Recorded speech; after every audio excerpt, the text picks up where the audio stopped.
என்னமா இருந்தாலும் வாங்கி தரதுக்குள்ள என்னமா முடிஞ்சு போடும் போல இருக்கு. நானே மோட்டர் பைக் வாங்கிடுவேன் சம்பாதிச்சு. இப்ப வேணுமா எனக்கு? ஏன்னா இப்பவே வேணுங்க இருக்கா சாமின்னு. அப்புறம் என்ன செய்வார், கொஞ்ச நேரம் ஒரு வாரம் கழிச்சுன்னா அப்பா ரொம்ப சாஃப்டா பேச வரும்போது, ஏங்க இந்த பையன் ஏதோ ஒரு சைக்கிள்ங்கிறான், என்னடி ஒரு சைக்கிள் இருங்க வேகப்படாதீங்க, நான் ஒரு ஓட்டர் சைக்கிள் ஒன்று பார்த்து வச்சிருக்கேன். ஓட்டர் சைக்கிள்னு சொல்லுவாங்க, அது நல்ல சைக்கிளா தான் இருக்கும். அது சும்மா பாதி விலைக்கு தர்றாங்கிறாங்க, 200-500 ரூபா சொல்றாங்க இருக்கு. அது வேணா சும்மா இருக்கிறது வாங்கி கொடுப்போமே அப்படின்னு சொன்னோன்னே சரிவா அப்படின்னு போற போக்குல சரின்ட்டு போயிடுவார். அந்த மாதிரி அப்பா கிட்ட எந்த நேரத்துல எந்த செய்தியை சொல்லி அதை கேட்டு மகனுக்கு பெற்று தர வேண்டும் என்பதை அம்மா தான் அறிவார். எந்த அம்மா? திருமாலுடைய மனைவி அம்மா தான் அறிவார். ஆகவே தாயாரை வணங்கிவிட்டு அப்புறம்தான் இறைவனை வணங்க வேண்டும். அதுபோல அனுமான் சீதையை வணங்கிவிட்டு ராமச்சந்திரமூர்த்தியை வணங்கினார் என்று பார்க்கிறோம். ராமச்சந்திரமூர்த்தி கேட்டார். என்ன கேட்டார்? அனுமான் போனியாப்பா, அதெல்லாம் கேட்க வரணும்.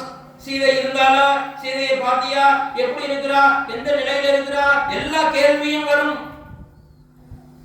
என்ன மாதிரி சாதாரண சிவகுமாரா இருந்தா என்ன சொல்லிருப்பேன், முதல்ல என்ன பத்தி பெருமையா ஆரம்பிச்சிருப்பேன். என்ன தெரியும்ல, எதனா ஒரு ஜம்ப் பண்ணி பறந்த பாருங்க. இடையில மைனாக மலையும் வந்துச்சு மலை. எப்பா சிவகுமார் சீதையை பாத்தியாப்பா? நான் இருக்க தலைவரே, அதை தாண்டி போனா அங்க சுரசைன்னு ஒரு அரக்கி வந்தா. அது சரிப்பா, சீதை அங்கதானப்பா இருக்கிறா. அதை தாண்டி போன தலைவரை கேளுங்க தலைவரே, அங்காரத்தாரை இருந்தா, லங்கா தேவி இருந்தா, லங்கா தேவி நானும் சண்டை போட்ட தலைவர் அவ கீழே விழுந்தா. அந்த அக்ஷயகுமார் ஒரு போடு போட்டோம் பாருங்க, ஒரே அடியில ஆள் காலி தலைவரே. எப்பா சீதையை பாத்தியாடா அனுமான், முதல்ல அதை சொல்லுப்பா. என்ன மாதிரி ஆளா இருந்தா காலத்துக்கு விட்டு என்னுடைய பெருமையை பேசிக் கொண்டிருப்பேன். ஆனால் ஆஞ்சநேய சுவாமி நேத்திக்கு தான் என்ன தலைப்புன்னு பார்த்தோம். என்ன தலைப்பு? சொல்லின் செல்வன். கைத்தல் கொடுங்கப்பா, கொடுத்துட்டே இருப்பா. சொல்லின் செல்வன் என்று பார்த்தோம். ஆஞ்சநேய சுவாமி சொற்களை எப்படி பிரயோகப்படுத்த வேண்டும் என்று தெரிந்தவர் ஆஞ்சநேய சுவாமி. சொல்லின் செல்வர் என்று ராமச்சந்திரமூர்த்தியினால் கம்பராமாயணத்திலே தமிழிலே ராமச்சந்திரமூர்த்தியின் வாயிலாக பட்டத்தை டைட்டில் பெற்றவர் ஆஞ்சநேய சுவாமி. அவர் சொல்லுகிறார், கண்டனன் கற்பனுக்கு அணியை கண்களால் தென்திரை அலைகடல் இலங்கை தென் இலங்கை மாநகர் அண்டர் நாயக இனி துரத்தி ஐயமும் பண்டுல துயரும் என்று அனுமன் பண்ணுவான். ராமனும் கேட்கல.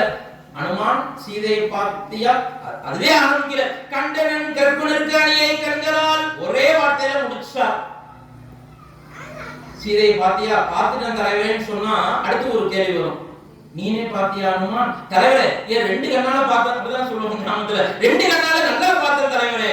சரி அவ கற்போட இருக்கிறாளா? இருக்கிறாள். ஒன்னொருத்தும் கேள்வி கேட்டு அப்புறம் பதில் சொல்லக்கூடாது. தலைவன் அதை சொல்லாமலேயே தெரிந்து கொள்ளணும். கண்டனன் அப்புறம் கற்பனுக்கு அணியாக இருக்கின்ற அந்த மாதாவை கண்களால், எப்படி பாருங்க, ஒரே வரியில இவர் கேட்கிற 3 கேள்விக்கும் அதிலேயே ஆன்சர் பதில் இருக்கு. கண்டனன் கற்பனுக்கு அணியை கண்களால் என்று ஒரே வரியிலேயே ஆஞ்சநேய சுவாமி சொல்லி முடித்து விடுகிறார். இதிலே ஒரு அழகான கருத்து இருக்கிறது. கண்கள் என்று சொன்னால் கற்புக்குடைய அந்த கண்களுடைய மனைவியுடைய அந்த கண்ணை பார்த்தால் கணவன் தெரிவாரா? கணவருடைய அந்த கண்ணை பார்த்தால் மனைவி தெரியணுமா? இந்த மாதிரி நான் சுந்தரகாண்டத்துக்கு என் வீட்டுக்காரம்மா வச்சுட்டு இந்த கதையை சொல்லிட்டேன். உடனே வண்டியில ஏறதுக்கு கூட சட்டையை கொடுத்தாங்க, கண்ணை தராங்க, நான் தெரியலனா பார்ப்போம் அப்படின்னு. வேண்டாமா, விபரீதம் வேண்டாம்.